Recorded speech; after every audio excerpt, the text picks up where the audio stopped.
Hello and welcome to interest.co.nz. I'm Gareth Vaughan and I'm here with Penny Hulse, who's the Deputy Mayor of Auckland, to talk about the launch of the Council's unitary plan. Thanks for making some time for us, Penny. We appreciate that. Pleasure. If we just kick off, can you just tell us what exactly is the unitary plan? Essentially, the unitary plan is the rule book that explains to Aucklanders what they can and can't do on their property. It also sets out for the next 30 years how we're going to accommodate an extra 1 million people in Auckland, and it explains how we'll intensify a little bit, that's going up a little bit, and we'll spread a wee bit, going out a wee bit. And it also sets out to protect the critical things in our environment and our harbours and our natural character and heritage. Now, obviously, housing affordability is an issue that we hear a lot about these days. Every month the new figures come out and the Auckland median price seems to be going up, up, up. Is this document going to address housing affordability in particular? And if so, how soon? Housing affordability shouldn't be confused with the need for intensification. So we've got two parallel processes happening at once, and they have become very sort of meshed together. Housing affordability is something that we're planning on dealing with through our housing affordability strategy, and that's a government, local government, developer and third sector collaboration where we need to look at building high-spec good houses on smaller sections. We need to look at the building materials we use.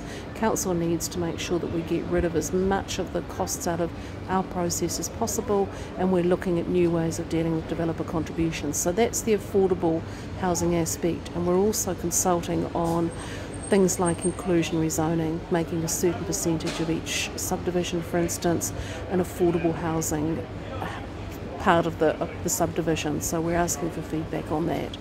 Now, the unitary plan is looking at, I guess, different types of housing, be it from our traditional, quarter acre-ish paradises to apartments and terraced housing, etc. Overall, how many new dwellings does the council think will be built in Auckland annually over the next few years? We've got a housing shortage in Auckland at the moment, and to accommodate the extra 1 million people that will be coming into Auckland in the next 30 years, we need 400,000 new dwellings. So roughly, do the maths, we need about 10,000 new dwellings a year. Currently, we're certainly not providing that amount of dwellings, and that's for a range of reasons, but we're looking at addressing that imbalance, and as I say, buildings being built within the metropolitan urban limit and outside in the rub. Now, Housing Minister Nick Smith released a big report on Auckland during the week, and he was talking about, I guess, there looks to be a little bit of at least a little bit, maybe a big discrepancy between what the council and the government are saying at the moment on some of these issues. He also had talked recently about smashing the metropolitan urban boundary. What's your response to all of the things he's been saying? We've had to take a deep breath and remind the Minister that the work that the unitary plan is doing is exactly what he's asking us to do, to look at how much we can plan to build outside what were the old metropolitan urban limits, and that's why we've developed the rural urban boundary, the RUB. And this carefully sets out land that's going to be released in a planned way over the next 30 years. So we're looking at really ramping up the amount of greenfield land that's available, but we're not doing it in a random scattergun approach. We're looking at the kind of infrastructure that needs to be developed and making sure that we protect our really vibrant agricultural industries that are out there in our greenfields areas. The Minister might not quite have understood clearly the planning that's needed to do this, and by smashing the MUL, the MUL, that's not the way that you actually achieve what he's desiring.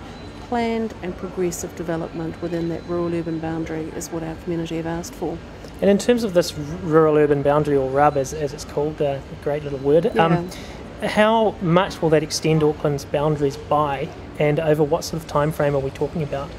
So this is part of our consultation, so we've got a whole bunch of options that we're putting out there for people to look at, but we're certainly looking at a satellite town down in Pukekohe, so that extends the size of Pukekohe, looking up at Warkworth, it'll grow a little bit, Silverdale, out Kumeu Huapai, there'll be certainly some development out there, and then down in the Franklin area. But these are really delicate discussions to have with our community.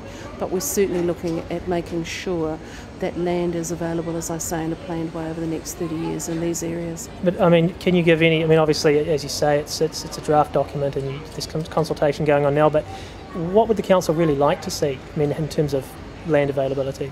So we're looking at essentially a 60-40 split, about 60% of the development taking place within our current urban area, and about 40% taking place outside in the rural urban boundary.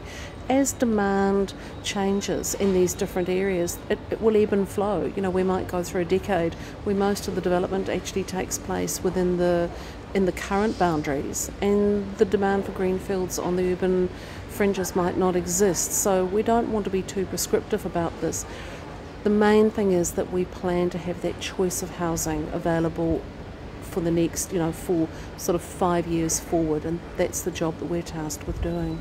Now, part of the plan includes, I guess, plans in some parts of the city for high-rises.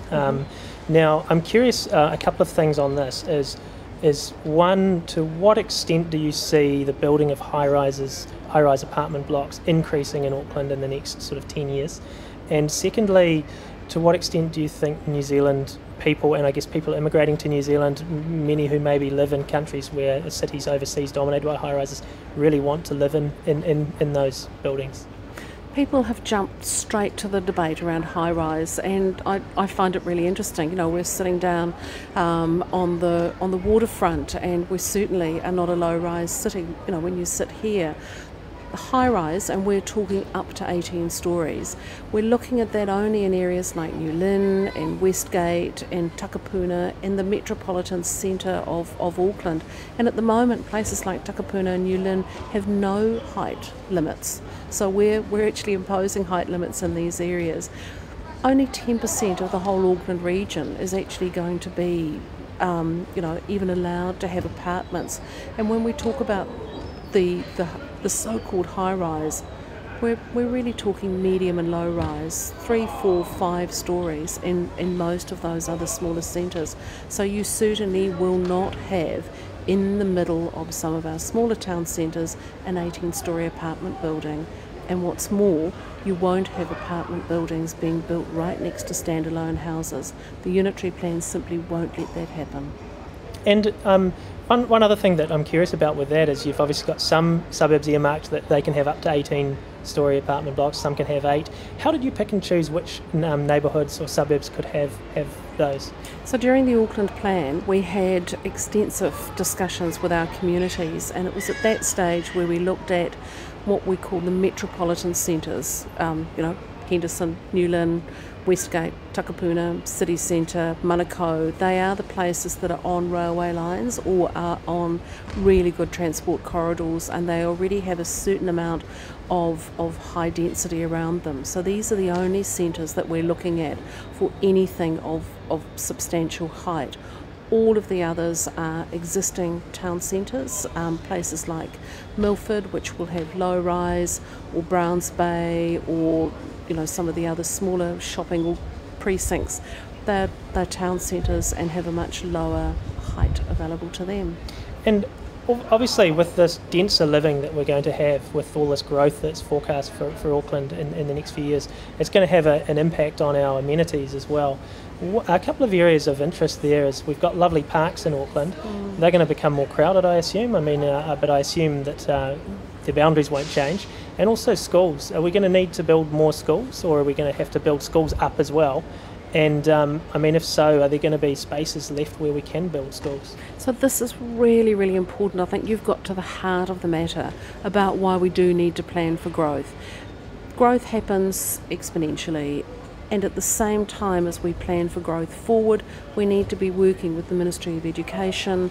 We need to be working on what's called the open space strategy, so that we make sure that we've got green spaces that are existing green spaces that are protected, but we also need to be providing new small pocket parks that people can walk to and enjoy. You know, the last thing we want to do is to turn Auckland into a suburban jungle. So this is why the planning is so critical, and we are so opposed to the random release of land without all of this planning that takes place. It's just as complex planning on the fringes as it is with intensification. On the fringes we also need schools and community facilities. Otherwise we repeat the old mistakes of the past in the 70s, where Auckland was allowed to sprawl, no libraries were built, no community facilities, no schools were planned, and these communities were left stranded, and we're now picking up the cost. Now, obviously a lot of work has gone into planning since the Auckland Council was born, and this unitary plan and the Auckland plan, etc. You've obviously, I assume, will have looked at other cities around the world and how they've done things. Are there any that really stand out for you, or you sort of would like Auckland to, pick bits from in terms of how they've done their urban planning? What we've done is we've looked at some really good exemplars. Places like Vancouver, for instance. We've looked at, how Cape Town has made its waterfront work. We've looked at what's really worked in Britain with some of the regeneration that they're doing of some of their older areas. So we've picked and mixed some of the very best throughout the world, because Auckland, we don't want to turn it into another city that could be any one of these. It's the first city of the Pacific. It's got its own vibe, and we want to make sure that we actually don't lose that. But in saying that, there are also some really good planning tools that we've quite happily borrowed from these other towns to make sure that we do the right thing. Any in particular that you could, in terms of the planning tools, that you could tell us about? A lot of the work that's being done, and we've got a fantastic bunch of urban designers who come from all around the world who work with council, and so they bring some of that good 21st century thinking about how do you have large buildings that still work with people. So I'm using, and have got myself into trouble with, but will continue to do so, the buildings in Hobson Street, the apartments in Hobson Street are an abomination. There was no urban design that went into those at all. It was all about getting the most of the money out on that people possibly could, out of those sites. So the people that we're working with now have an entirely new way of looking at apartment design and city centre design, and that's what we're drawing on. Well, thanks for that, Penny. That's Penny Hulse, the Deputy Mayor of Auckland Council, Auckland City, and I'm Gareth Vaughan at interest.co.nz.